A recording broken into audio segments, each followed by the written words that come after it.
BoomSounZ earbuds. I don't know, I thought that'd be funny. These are off of Amazon. I'll have them in the description below the like button. We're gonna just open them. We're gonna try them out. Well, I'll have all of the features listed over here. You can see everything that it offers immediately. That way you know if you wanna click off or if you wanna keep watching, if you're interested or not. So, knowing that, let's open this up. The first thing is that they have small, medium, and large ear tips. This is the case. We'll obviously open it in a second. And then these are the buds. That's just an overview of what they look like. Looks like there's a manual you can scan right there, so you know exactly what you're getting into.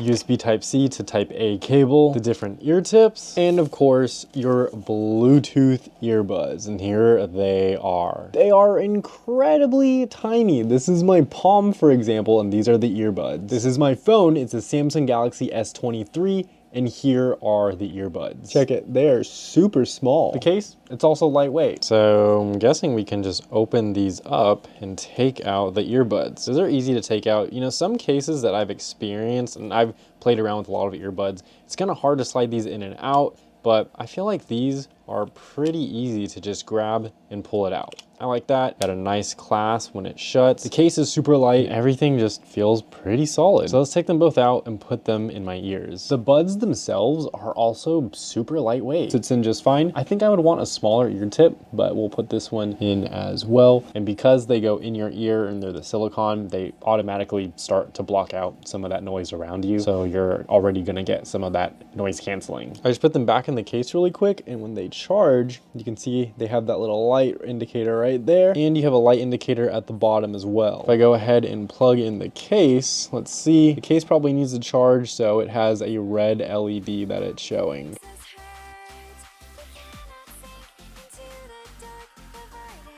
So day 2, just got back from the gym. I wore these at work. I wore these to the gym. Let's start out with work. They're comfortable all day. I actually did end up sticking with the medium-sized tips. These are the medium ones, and I think they fit me just perfectly. Like the earbuds themselves, they're tiny and they fit really well in my ear. They're very easy to put in and then very easy to take out. The touch controls also work very well. So there's this shiny black part on the top, and that's what you're gonna use for your play, pause, skip, volume up, volume down, answering ending calls, and then also your assistant, whether it be Google or Siri. I use these both with my laptop and my phone, and it was easy to switch between the two. So I really like these. These are one of the better, less expensive earbuds that I've experienced, that I've played around with. So if you want to pick up one of these for yourselves, I'll have a link in the description below the like button.